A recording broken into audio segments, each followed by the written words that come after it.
It turned out that the Antarctica topic and ancient civilization topic was extremely high, and it caused him to predict that something big was going to happen. What do you mean big? What are they referring to? They're referring to a possible announcement that there has been a ancient civilization found under the ice. Apparently, in 1938 and 39, the Nazis had a pretty heavy expedition down to the Antarctic. And when they were down there, they found all of these ancient ruins, which part of the ruins they were able to, I guess, cannibalize for their own uses and created bases there, and have ever since been looking through the remnants of this ancient civilization, but keeping it secret.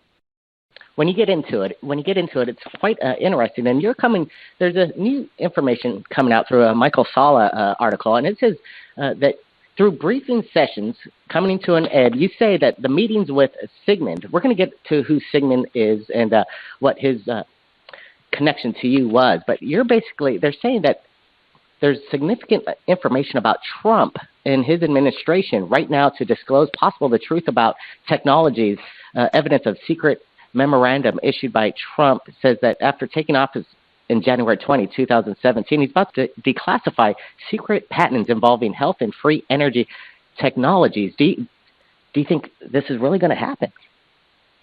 Well, when he initially put out the memo, he received pushback from the civilian intelligence community and the DOD, stating that, sure, we will get right on that, but it'll take about 10 years to process. And he fired back, I know I want it released in my first term, which sent chills up the spine of all of these civilian intelligence groups because they want to keep this stuff hidden. They do not want it to come out because a lot of it is incriminating to them. They've caused a lot of, I guess, crimes against humanity to keep these secrets. He would have the power to basically pardon anybody, whistleblowers, anybody with this information, but you're saying this technology is going to take a while to get out to the public. It's not going to happen overnight, and that's what Trump really wanted. I'm surprised that usually Trump gets what he wants, and there's people in charge of things, a higher power than the president himself. Yes, there are 38 levels of secrecy above the President of the United States. And the intelligence communities have refused to brief Trump on the secret space programs and known extraterrestrial life. But pretty much the same briefing that you would see if you looked up the Reagan diaries and saw the briefing that he supposedly got. They don't trust him. They're afraid that he's just going to tweet it out. Yeah. What are they going to do? I wonder if he just, how he does do his daily tweets, and he sometimes goes on his own tangent, it seems. You think they're still going to be able to control a guy like Trump, almost a free will type of person? No, as a matter of fact, they did not want him in office at all. They would make comments such as, we would stab him on Inauguration Day if we had to. But apparently the DOD approached these intelligence communities and told them that if they did assassinate him, or if they interfered with any peaceful transition, that they would pull an open coup. He's pretty intimidated, it sounds like, when you hear this kind of information. And, wow, how do you think the president himself, is he aware that he's pretty much maybe the 39th person in a classification of need to know? Well, yes, this president definitely knows it. It turns out, he's really, he's been into conspiracy theory for a long time.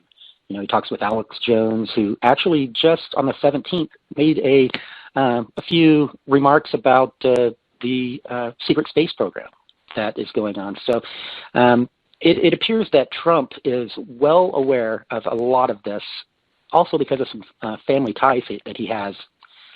So he is well aware, and he's also well aware that he's not getting any of the briefings that the other presidents did.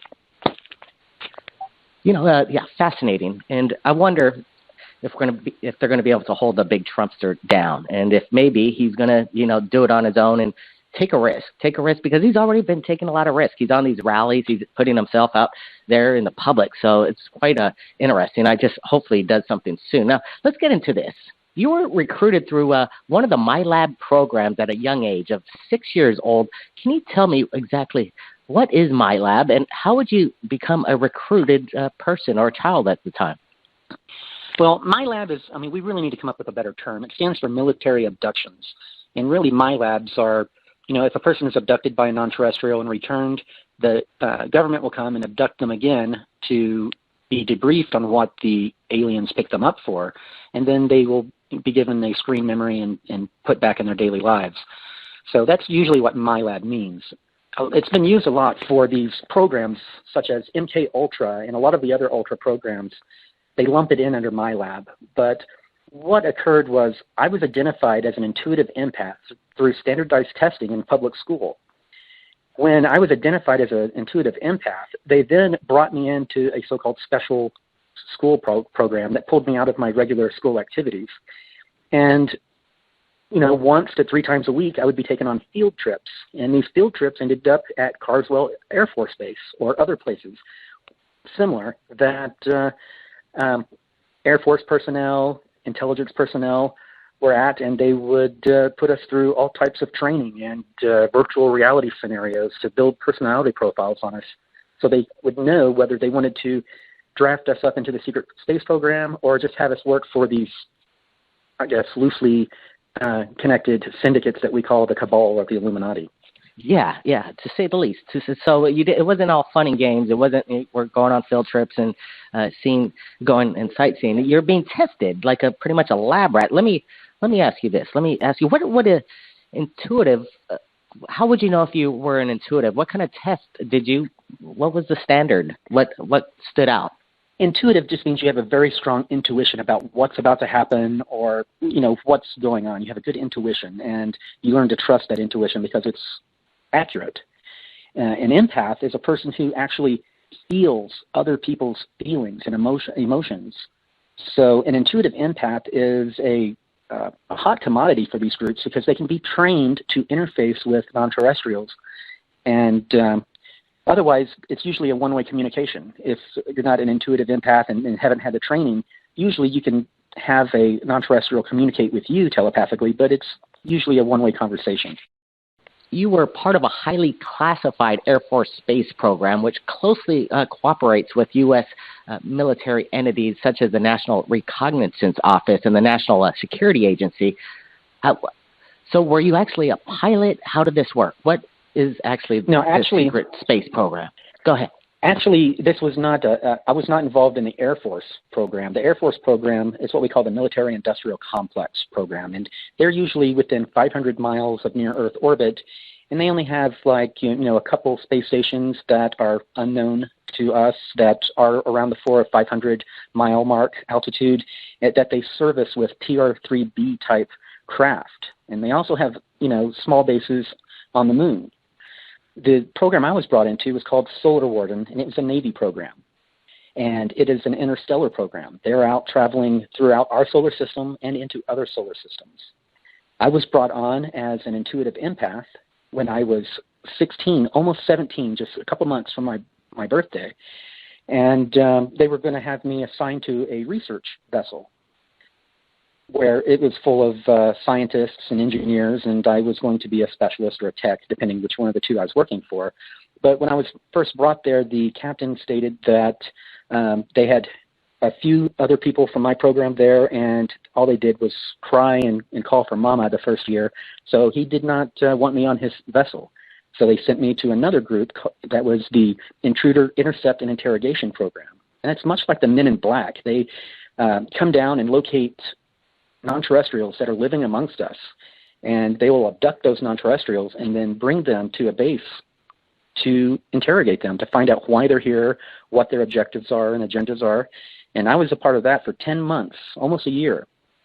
And after that, then I was reassigned back to the research vessel, where I spent the remainder of the 19 years. Who is this person, Sigmund? He seems like he's in charge. Is he in one of the? What's his classification on a rank from 1 to 38? And what kind of chemicals did they subject on you? Well, this particular individual is a high-ranking Air Force personnel. Whenever I've met them on their uniform, he does not wear rank insignia or any of the fleer that would show any designations of what unit he is associated to. But how I first was introduced to this gentleman, using that word loosely, I was picked up just outside my house by one of these strange vessels that are somewhat triangular, but two airmen were standing below it. And they brought me onto the vessel, and they began to interrogate me, asking me questions about about this Navy space program that supposedly existed. And Sigmund was the officer in charge, and they came out and they injected me with chemicals. They chemically interrogated me to a point to where they were holding this tablet below my head. My head was hanging down, and they were going through all these academy-looking photos of military personnel, and there's a camera on this little pad, and whenever I would look at one and recognize a person, it would highlight them. And I inadvertently gave up 3 naval personnel that were a part of Project Solar Warden. He also took, he couldn't believe what I was saying. He was trying to figure out how I was so accurate about so many things, but I was talking about this Navy program that he was told didn't exist. And he was very upset once he figured out that I was telling the truth. He said that he thought his group was the tip of the spear, but he found out that they were the effing Coast Guard. When you were a school student, or how was your childhood after being experimented on? You're seeing these things. How were you relating with other children? And were you told not to speak about it? Were you compelled to keep your mouth shut? Did you want to tell anybody? You just kind of went public with this stuff not too long ago. It came out, it came out in I was a kid and I had this unexplained PTSD. After each of the training sessions or field trips, they would do what they call blank slating, which was basically a mind wipe, and then they would give you a screen memory. What is interesting is that 3 to 5% of people that they give screen memories to or do the blank slating on, it doesn't work. Within days or weeks, the memories come flooding back, and that's usually with intuitive empaths. And what they've come to realize is that, I'll use IT terms because I used to be a technician. We have this physical hard drive that's our brain, and we have memories there. But you hear people talk about past life memories. How could you have a past life memory on this physical hard drive that's only existed since you've been alive? Well, it turns out that your higher self acts like a virtual hard drive, and everything that occurs, memories are stored there as well. And some people that are intuitive empaths get an automatic, backup or download of the information when it's been messed with.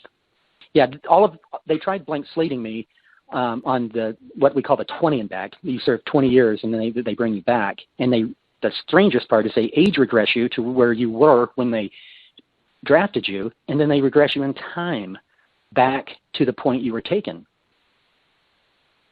That's pretty bizarre. So almost a child in an adult's body, would you say, or is that how it works? About when I was in 1986, when I was 16 years old, on my Christmas break, is when they came and picked me up, and I was drafted into the 20 and back program. I was told that I would serve 20 years in this program. I would come back. I would have the best job around. I wouldn't want for anything, which that's a promise I didn't keep.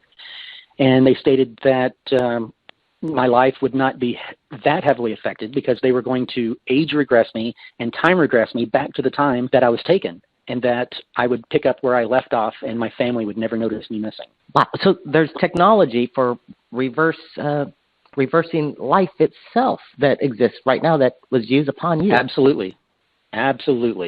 And there's William Tompkins is a recent whistleblower that has heavy documentation and works for the Navy and a lot of aerospace companies. And TRW was one of them. And they have had telomere types of therapy and also age regression therapy for some time. But they have, suppressed it, even from a lot of these elites, such as the Rockefeller that just passed away today. Yeah, didn't he just have a recent heart transplant, like one of the oldest men to receive a heart transplant? And yeah, I was just made aware that Rockefeller passed. Yeah, I forgot about that. That's right.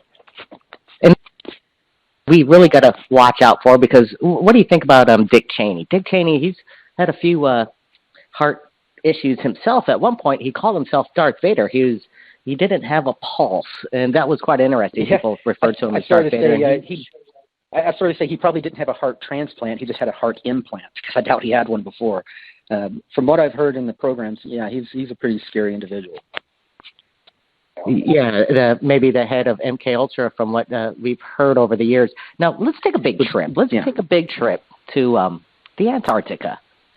I saw your presentation last week, and it was mind blowing. And there were some things you got to think out of the box from the way you were explaining on your experiences there in the Antarctic. How did you come to even get there, and why were you even brought there? What was the whole idea about let's bring Corey Goode over to the Antarctica? How did that all work out?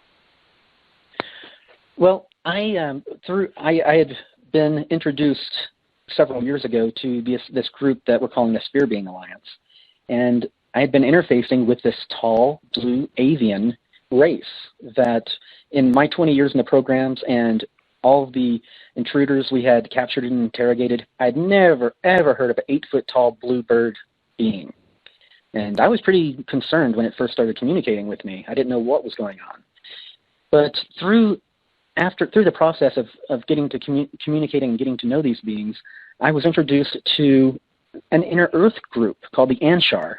And this Anshar group took an active interest in me because I was in communication with who they called the Guardians. They said this was the return of the Guardians. They were very excited about it. So since I was seen as somewhat of an ambassador, and I was working with the Secret Space Program Alliance, who was working to give us full disclosure, this Inner Earth group has taken me twice to Antarctica. Once for a reconnaissance flight under the ice, about 2 miles under the ice. There's a huge industrial complex. There were buildings all over the place that looked very industrial, with smoke coming out of them, steam coming out of them, very human looking. And there were giant submarines under the ice that had popped up that were the size of, I guess, the giant ships that carried the big shipping containers. It was huge, and I saw these submarines being unloaded with giant cranes that were reaching in the top that rolled back and pulling out these giant containers. How old was it? Was it an ancient civilization and infrastructure built on there, or was it something from the Nazi era? Well, interestingly enough, there were ancient structures nearby. There were blocks, like hewn blocks, sticking out of the ground, the earth, under the ice, and also from within the ice cavern wall, like they were suspended up in the ice. The actual buildings looked very much like a 20th century or 21st century, an industrial area, like an industrial complex close to any city or close to any shoreline. It was very human looking, very modern looking, and in the middle they had a huge generator that was a geothermal generator that generated heat from the earth. And the interesting thing is that there were pools of water around also that were steaming, like hot pools that were heated by geothermal energy. And it turns out that the geothermal energy is picking up at such a high rate in Antarctica, it's causing the ice shelf to heat up by like 1 degree every year or so, which is causing a rapid melt. And our activities under the ice, both excavating these ancient civilizations using pressurized steam and these facilities we have under there, are causing the ice to melt quicker. So that was your first trip. What about your second trip to the Antarctica? Was it under the same group that you went with the first time? Yes, the Anshar took me again and took Lieutenant Commander Gonzalez, who's been one of my major contacts with the Secret Space Program Alliance, took us both down to a different region of Antarctica, but they flew right through the ice shelf, just like you were passing through regular atmosphere. And I guess there was some way to dematerialize the ship, and then we pop out in wow, this so huge you're saying ice the cavern. The craft itself is actually traveling through hard material like ice, like if we're thin air. In the Anshar city, I saw hundreds of these things flying around above in a huge cavern, flying through the cavern walls. So yeah, they've got some sort of advanced technology that allows them to dematerialize and pass through solid objects. I've never heard of that before. That's quite insane. Is it basically it's not moving the material as it's going through. It's basically going through it almost through a time and space. Like it's not. Yeah, it's like change the vibration. Everything is made of vibration. Everything is frequency, and if they're able to change the frequency and rearrange matter in a certain way, I think that's what allows them to pass straight through solid objects.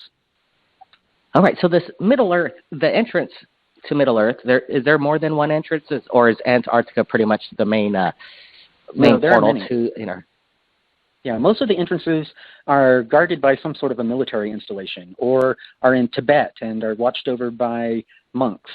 They do have a large entrance in Antarctica, but it didn't quite go as I expected. When I was on the reconnaissance flight, I thought we were going to shoot back through the way we came, but instead we went over this sort of a bay of warmer water that was lapping the shores next to this industrial area I saw.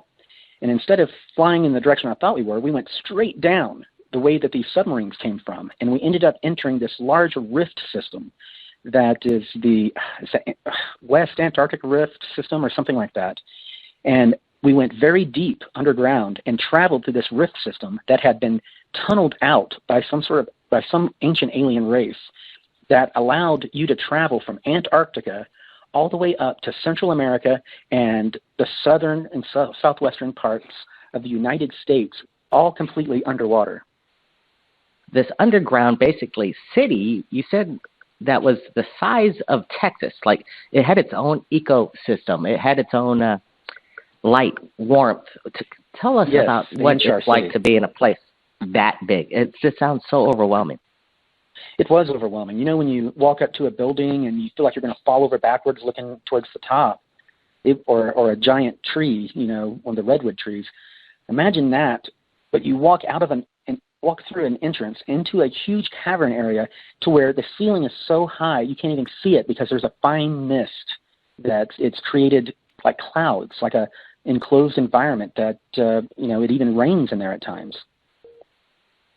So let me ask you this. There are people that live an everyday life right here on our, above the planet, regular life. Is there enough room in inner Earth that we could, as a human race, like go visit other worlds that are we don't have to go to other planets. It's right up there. We could enter this. Would they allow maybe a tourism? Would it be possible, like a tourist destination one of these days? So, some of the areas, yes, definitely. But this Anshar group, they're very leery of human beings. When they've contacted us in the past, they always tell us we're from, the Pleiades or something like that. And they do that for operational security because we are such a violent race. They're afraid that if we knew where they were underground, we would attack them, which indeed has happened from some of our Black Projects groups. So they're not going to invite too many people into their city, but there are plenty of other areas underground that we could take refuge in. And after we have full disclosure, I think we're going to have a lot of spelunkers that are also archaeologists that are going to be, traveling to the inner Earth. And there's so much to find down there, let alone out in space. Well, yeah, count me in. I want to be there. I want to be there, and I want to get on that ship that you were on. That sounds incredible. Let's talk about some of the creatures that live in inner Earth. You were telling the people over there in the symposium in Kona last week that they were talking about a race of raptors, yeah. And there was a war with soldiers, like military soldiers. Were they American soldiers? What was that all about? Well, the raptors were remnants of the dinosaurs, and they went underground to survive, and they're sort of a proto-dinosaur bird. They have plumes of feathers on them. They have real jerky movements.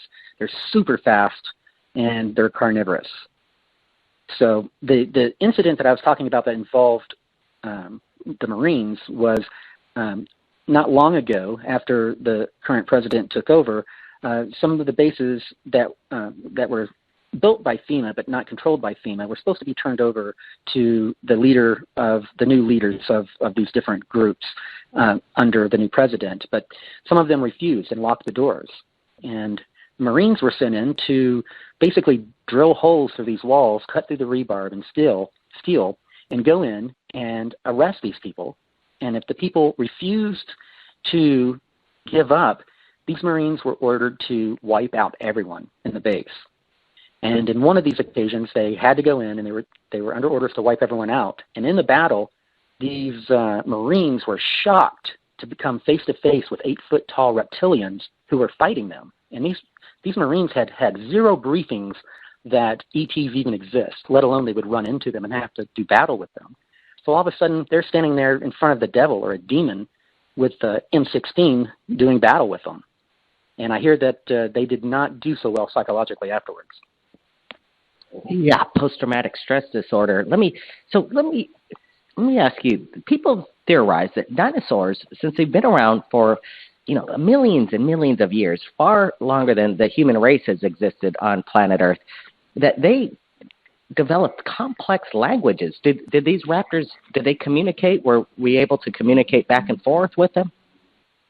Well, I don't know how they communicate. I assume from their physiology it isn't through a voice box. I assume that it's, some sort of telepathic type of thing. But our military has been in contact with them to get access to certain areas, like these giant crystal caves that they took over a long time ago that used to belong to the Anshar. And these giant crystal caves are huge depositories of information. Would it be the President of the United States that would authorize this combat with this raptor race, or would it be some other general above rank of the President?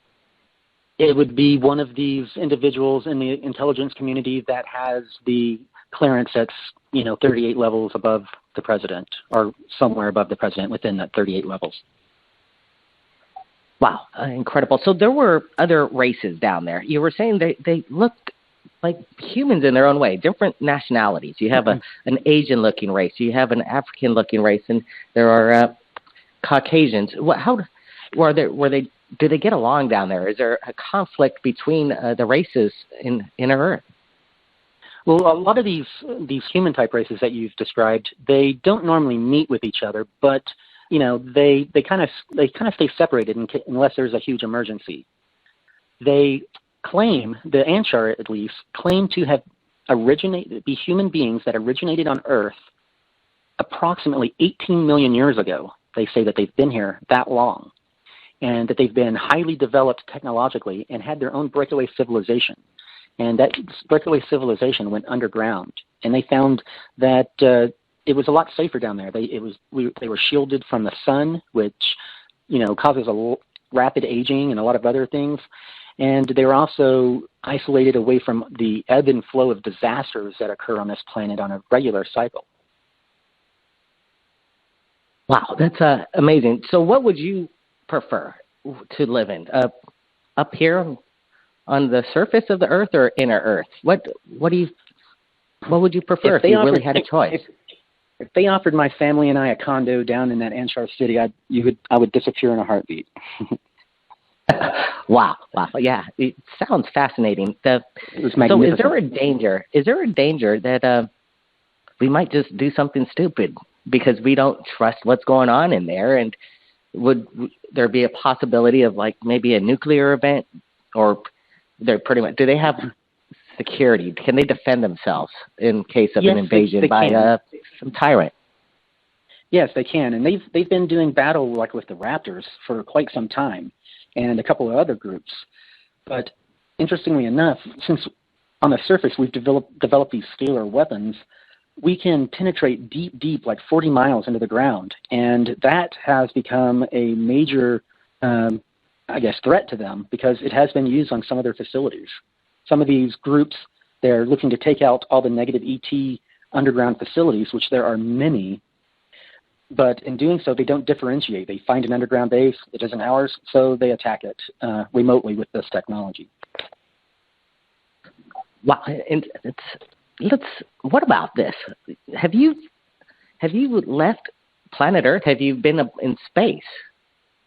Yes, I was assigned to the research vessel they called the Sommerfeld.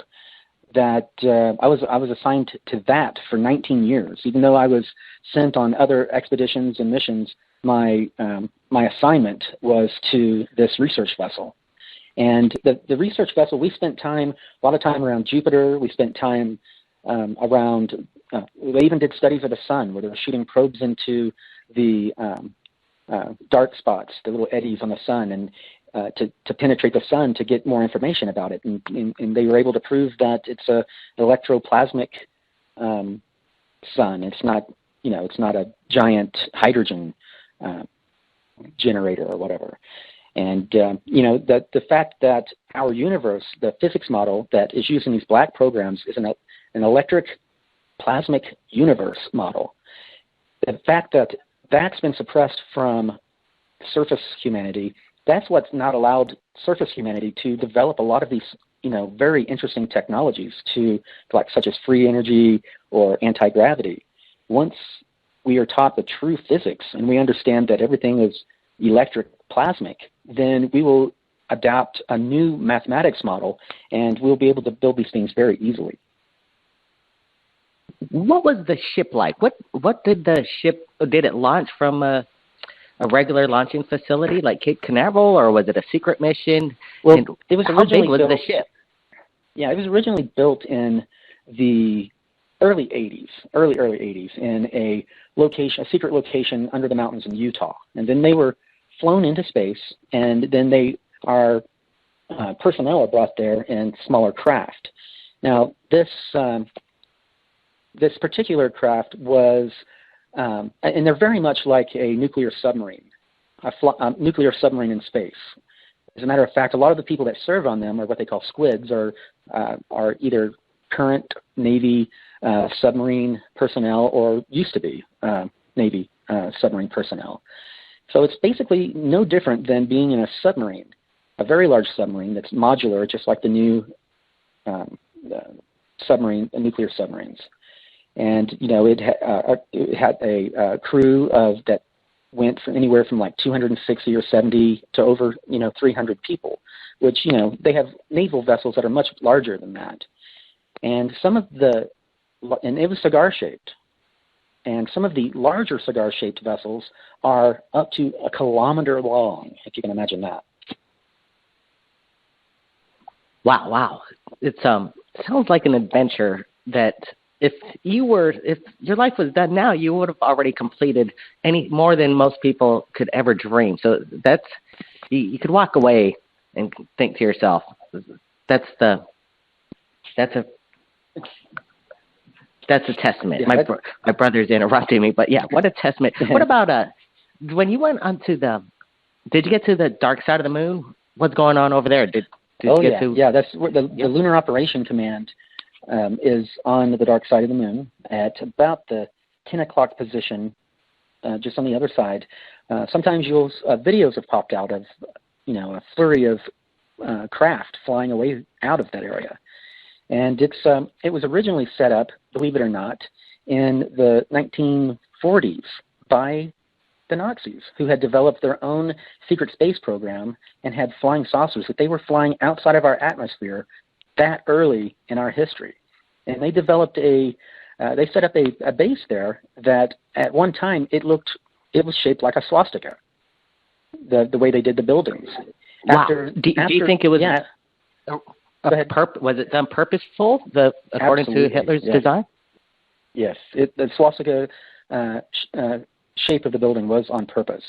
After the Americans, basically the Germans infiltrated the military-industrial complex of the United States through paperclip, and then after these negotiations that occurred in 1952, after the Nazis overflew the White House and D.C., that forced, Truman and Eisenhower to come to the table with them and discuss a partnership, because the Germans knew that the highest secret in the land was the ET phenomenon. And it's not because they didn't want people to know about ETs, it's because they didn't want people to know about the free energy that powered them.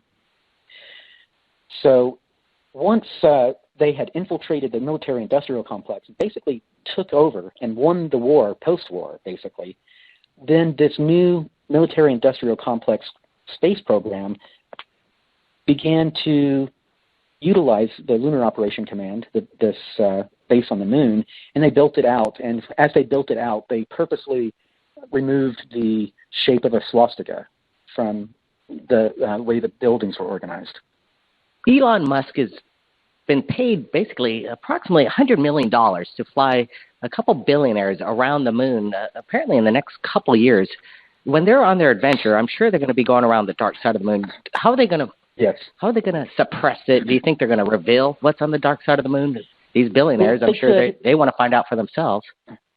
They could. Most of these secret bases, both the non-terrestrial ones and the human ones, are masked by using this holographic technology. What is not masked, however, are some of the ancient ruins up there and crashed vehicles. Apparently there was an ancient war that occurred in our solar system, and the moon ended up being kind of like a Switzerland area. I mean, no battles are allowed to occur on it, and they left it. I mean, you have non-terrestrial groups that can't stand each other, have been at war for millennia, that are just a few kilometers away from each other on the moon, but they never fight. And because of this big treaty that occurred. Now, they left a lot of these crashed ships and other debris on the backside of the moon as a testament to remind the other groups how terrible this war was. The Star Wars story is basically true. It did not happen long ago and far in a galaxy far away. Most of it happened in our own solar system. And it's happening right now. Yeah. Yes. It's incredible. When is disclosure going to happen? Is there any way that you could provide any kind of evidence that we could just blow the lid off everything and, do something to get things rolling? Because your experience, I'm jealous, man. A lot of people want to experience the same thing and not have to go through these MyLab programs. Yeah. I have people all the time contact me and saying, how do I join this program? And I'm like, have you listened to anything I said? It's dark. There's dark stuff going on. There's a human slave trade, interstellar human slave trade going on to where, for a long time, these non-terrestrials were coming down and scooping up humans and then taking off with them. And finally, these Illuminati-type groups said, wait a minute, that means they want humans, so humans are a commodity. So they began trading people for technology and other biological information from other star systems so that they could use for their studies. So, nearly 1 million people go missing every year, and a good portion of them end up being traded off as slaves or worse in this intergalactic slave trade or interstellar slave trade. Now, that's kind of scary. I have to say, because there are millions of people around the world that say they've been abducted every year, and a lot of them, unfortunate ones, are never to be seen again. Yeah.